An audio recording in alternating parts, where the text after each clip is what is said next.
안녕하세요. 드디어 하나님이 등장하셔서 당신의 절대 주권을 선언하십니다. 오늘 본문은 욥기 38장 1절에서 21절입니다. 1절. 그때 여호와께서 회오리바람 가운데서 나타나 욥에게 대답하셨습니다. 회오리바람은 구약시대 하나님께서 나타나실 때 보편적으로 나타나는 현상이었습니다.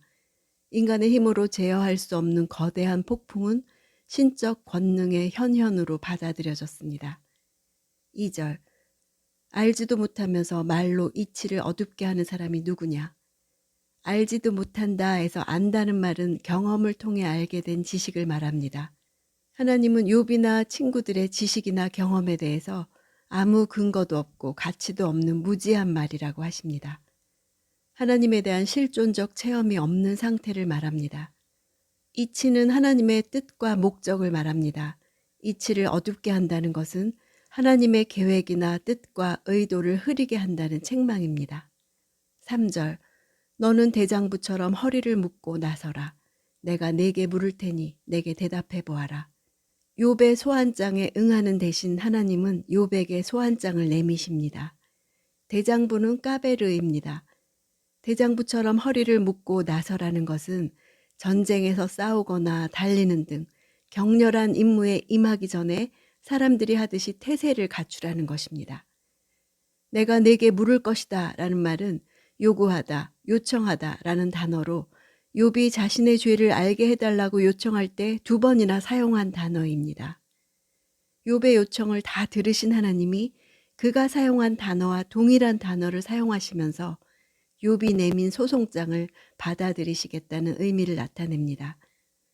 원고이던 욥이 이제 피고가 되어버린 것입니다. 4절.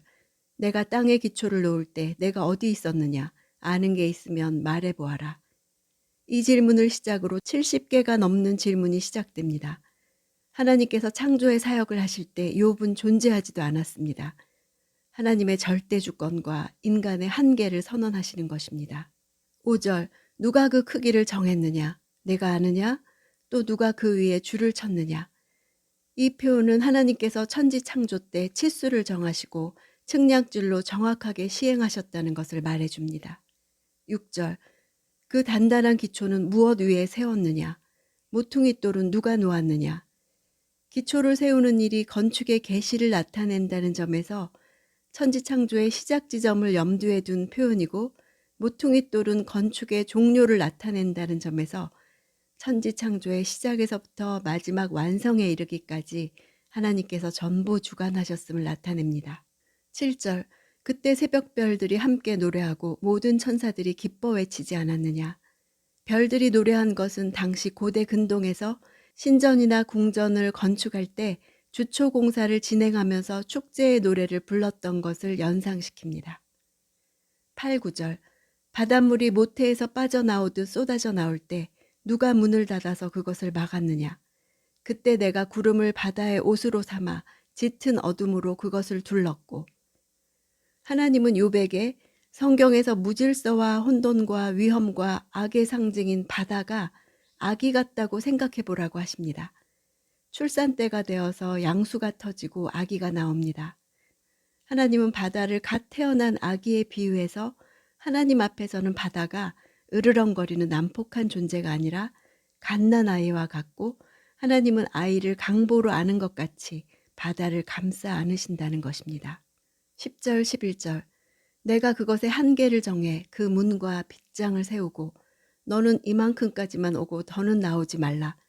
내 도도한 물결이 여기서 멈출 것이다 하지 않았느냐? 문과 빗장은 당시 가장 견고한 것으로 여겨졌던 성문의 이미지를 나타냅니다. 성문은 열리고 닫히는 시간이 정해져 있어서 성문에 빗장이 걸리면 어떤 사람도 출입할 수 없었습니다. 바다가 경계를 벗어나지 못하는 근본적인 이유는 하나님의 명령 때문입니다. 천지를 창조하신 하나님이 말씀하셨기 때문에 피조물인 바다도 이 말씀에 순종할 수밖에 없습니다. 도도한이란 뜻은 자기의 경계를 넘어서는 것을 말합니다. 12절 13절. 내가 아침에게 명령을 내린 적이 있느냐? 새벽에게 그 자리를 알게 해서 그것이 땅끝을 붙잡고 악인을 그 가운데서 흔들어 떨쳐낸 적이 있느냐? 이제 하나님은 사령관이나 장군으로 묘사됩니다. 아침이나 새벽이 명령을 기다리는 피조물로 의인화됩니다. 마치 하나님이 침대에 누운 새벽을 흔들어 깨우고 새벽에게 세상을 깨울 시간이라고 말씀하시는 것 같습니다. 밤과 아침 사이에 있는 새벽이 자신이 있어야 할 곳을 정확하게 알므로써 매일매일이 유지되고 있다고 하십니다. 식탁보 가장자리를 잡아 흔들어 그 위에 있는 것을 털어내듯이 아침이 땅의 끝이나 가장자리를 붙잡고 악한 자들을 떨어버릴 것이라고 하십니다. 악한 자들은 빛이 아니라 어둠을 사랑하기 때문입니다. 14절 땅이 도장 찍힌 진흙처럼 변하고 만물이 옷처럼 나타났도다. 새벽빛이 비출 때 어둠에 쌓여있던 대지가 붉은 빛으로 물들고 만물이 형형색색을 드러내는 장관을 묘사한 것입니다.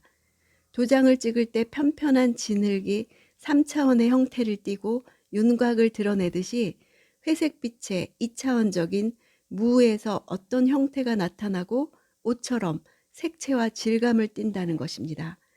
일출과 더불어 항상 볼 수 있는 장면이지만 이런 일은 인간의 힘으로는 절대 연출할 수 없는 장면입니다. 15절 악인에게서 그 빛이 걷어지며 그 높이 든 팔은 부러진다. 악인들의 역설적인 빛은 어둠입니다. 어둠이 악인들이 선호하는 환경이기 때문입니다. 이들이 위협하고 해치려고 들었던 팔이 꺾입니다. 이 모두는 해가 뜰 때마다 창조 세계에서 어둠이 영원하지 않으리라는 것을 우리에게 확인시켜 줍니다. 17절 죽음의 문이 내게 열린 적이 있느냐? 죽음의 그림자의 문들을 본 적이 있느냐? 인생이 죽음 이후의 세계에 대해서는 그 어떤 경험적 지식도 가질 수 없는 한계를 가진 존재임을 뚜렷이 부각시키기 위한 질문입니다. 죽음과 관련해 그 실체는 말할 것도 없고 죽음의 그림자조차도 올바로 인식할 수 없는 인간의 한계성을 나타내는 표현으로 볼 수 있습니다. 18절 땅이 얼마나 드넓은지 깨달은 적이 있느냐? 내가 이 모든 것을 안다면 말해보아라. 당시 사람들은 지구의 경계에 대해서 정확히 알지 못했습니다. 땅의 경계가 모두 바다와 하늘에 있다는 것으로 이해했기 때문에 그 경계에 갈 수조차 없다고 여겼던 것입니다. 21절 너는 그때 이미 태어난 몸이니 물론 알겠지. 내가 살아온 날이 얼마나 많으냐. 욥이 결코 세상을 만들 때부터 존재하지도 않았으며 그 모든 것을 목격한 일도 없었으므로 전혀 무지할 수밖에 없음을 강조하시는 것입니다. 그의 인간으로서의 한계를 분명하게 규정하는 동시에 하나님의 주권과 지혜와 섭리를 분명하게 각인시키는 것입니다. 드디어 나타나신 하나님은 욥이 왜 고난을 받고 있는지에 대해서는 답하지 않으십니다. 천지 창조의 순간에 어디 있었느냐는 질문은 욥이 당하는 고난에 대한 설명이 되지 못합니다. 질문을 통해 하나님이 말씀하고자 하시는 것은 모든 것은 내가 했다고 말씀하시는 것입니다. 하나님이 주관하지 않는 영역은 존재하지 않는다는 것입니다. 지금 내 상황에 대해서도 주님이 말씀하십니다. 모든 것은 내가 한다. 내가 주관하지 않는 영역은 없다. 바다의 한계를 정하신 하나님이십니다. 악은 한계를 지니고 있습니다. 여기까지 오고 더 넘어가지 못한다고 말씀하신 지점이 있고 욥의 고난도 그렇게 시작되었습니다. 하나님의 권세를 넘어서는 우주적 힘은 존재하지 않습니다. 악과 같은 무질서까지도 하나님의 질서에서 한 자리를 차지합니다. 내 삶에서 나의 힘을 벗어난 어떤 영역이라도 하나님이 주관하시지 않는 곳은 없습니다. 욥기 파이팅입니다.